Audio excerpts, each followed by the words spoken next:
Welcome back, indie game fans. In this series, we talk about how modern game designers use retro techniques to do new and interesting things in their video games. So for the last 3 episodes, we've been looking at Yacht Club's Shovel Knight series, legendary indie darling, and dissecting some of the choices the designers made to make this retro feeling experience very modern and new while still honoring those retro roots. So for this last episode, I want to round out our discussion of Shovel Knight and talk about art direction and narrative design. Now, I'm going to lean a bit more into the latter, the narrative design part, because the art direction discussion in Shovel Knight's kind of been done to death. At this point, you know that they have great pixel art, heavily inspired by 8-bit aesthetics, and a lot of great commentators and great YouTube creators out there have talked about the other techniques they used on top of this 8-bit aesthetic to make it interesting and dynamic and more memorable by taking the best of that era and using modern techniques like parallax scrolling and being a little looser with color palettes than you could have on original 8-bit hardware.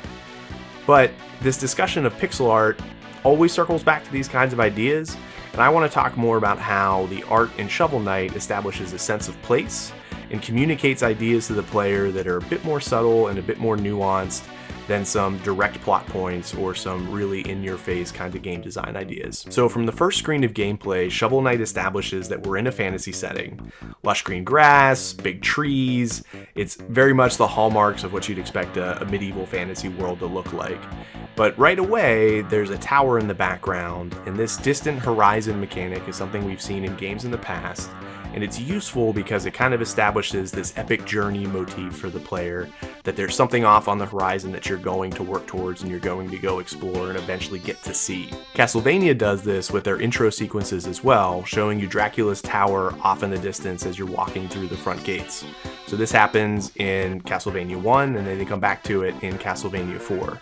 And Ninja Gaiden also does something similar with their cutscenes, happens a little bit later in the game, but it still shows the player's character rather, on this cliff edge looking off at the distance, and there's a big evil ominous tower. For some reason, evil towers are a big thing in video games. So I would argue though that since Shovel Knight makes this visual a part of gameplay, it's a bit more immersive and more impactful rather than making it a cutscene as we've seen in Castlevania or Ninja Gaiden. Because the player's actually interacting with the world, there's a bit more intention there, and it makes that epic journey already feel more like the player owns it. It's not just a part of a narrative wrapper, it's happening within the game and as part of the player's actions right from the get-go. So continuing on this idea of establishing setting with level design, Shovel Knight plays a lot with verticality. So for example, the art direction in King Knight's castle with parapets and skylines and towers quickly establishes this sense of height without forcing the player to do a ton of climbing. Yeah, in later levels, Yacht Club mixes in level sequences of climbing up and up, higher and higher, and they also mix out the experience of digging deeper and deeper and deeper into the earth for other kinds of levels. But with the art here in King Knight's castle, you don't do that, but right away you get that sense of dizzying height like you're on top of a massive castle. And that's an elegant thing to do with your art direction.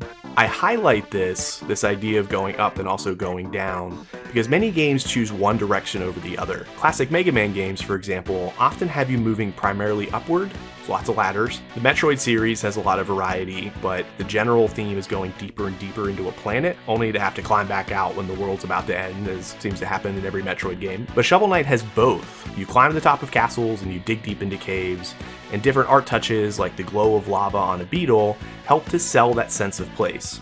Yes, a significant part of this is level design, not just art direction, but I would argue that the art does a lot of the lifting to communicate these ideas and communicate these feelings to the player. As far as the narrative design is concerned, we talked in the last video about how Yacht Club used routine visits to game towns and shops to both reward the player, control the pacing, and also build in these natural breaks and lulls into the cycles of gameplay. As part of this loop, Yacht Club ends each level with a campfire sequence, a point we didn't have time to discuss in our last episode, but I'm really excited to dig into now. So after the arduous slog of working through a challenging level and conquering the boss of that level, the player slumbers by a campfire, and then Shovel Knight enters a sort of bonus stage dream sequence kind of feeling, where he has to catch the falling Shield Knight. Nothing is really at stake here in these moments, because there isn't a direct penalty for missing the catch necessarily, but it re-emphasizes the plot and the quest in a stylized, interesting way. In classic retro games like Super Mario Bros., for example, you had a character like Toad waiting at the end of a level to remind you that, hey, you're pursuing a princess, you don't actually see her, but here's a little text box that reminds you that there's a plot here and you need to keep going to the next level.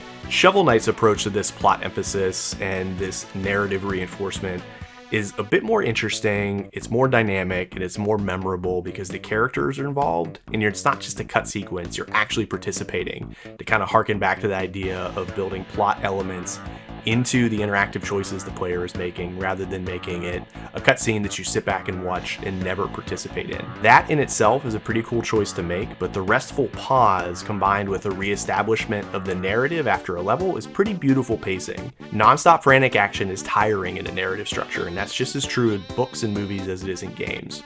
The audience needs a break sometimes, and those breaks help contrast with the intense action of the rest of the plot or the rest of the scenes that you're experiencing. This is how campfires and similar pauses have been used in games for some time. Of course, the literal idea of the campfire is largely attributed to Dark Souls, and rightfully so, that's probably the most famous. And in that series, reaching a campfire is a literal relief after the tension of the journey to reach it. In terms of narrative use though, the Shovel Knight campfire feels a bit more like the campfire cutscene in Chrono Trigger to me. It's a meaningful moment of reflection for both the player and the characters.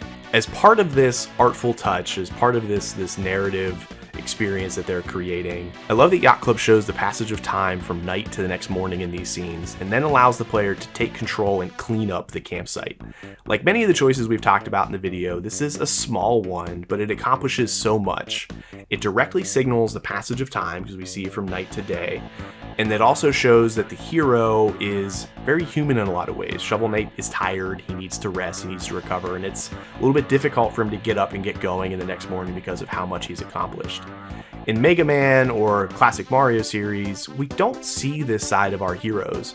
The pause between levels in something like Mega Man will sometimes feature a message from Dr. Light, but mostly it's just some time for the player to see what they've unlocked and then pick the next level. They get dumped into a selection screen, and that's about it as far as the narrative is concerned. There's no real character development or no impactful reminder of what the plot actually is. This is a pretty common world-building struggle for retro games due to hardware limitations and the infancy of the medium. But there were some inklings of these designers in these early days believing that communicating these ideas was important. For example, much of Castlevania 2 revolves around the passing of day and night. It's a bit rough, but the effort's there. Shovel Knight rises above these arcade-style roots and gives us a bit more depth, and a simple campfire does a lot of that for us, because it's used in a pretty smart way. At the end of the game, incoming spoilers here, after battling through a classic boss rush as we often see in Mega Man titles, the game artfully returns to this campfire scene to close the loop. It's not complicated, it's not extravagant, but it feels good because it plays upon every step of the journey we've taken so far, and it brings in, at last, the character we've been pursuing for the entire game, Shield Knight. That's all the time we have for the series. There's a lot more to cover in Shovel Knight, and I hope that you join our Discord to talk about it, because this is a great game, a lot of good corners to dig into, and a lot of really cool design choices to potentially discuss. So if you want to have that, our Discord is a great place to do it. Subscribing to our YouTube channel helps us a lot, makes it easier for us to make more, and by all means, please stick around for the next season of episodes. We got another fun game lined up for our next batch. Thanks for watching. I'll see you next time.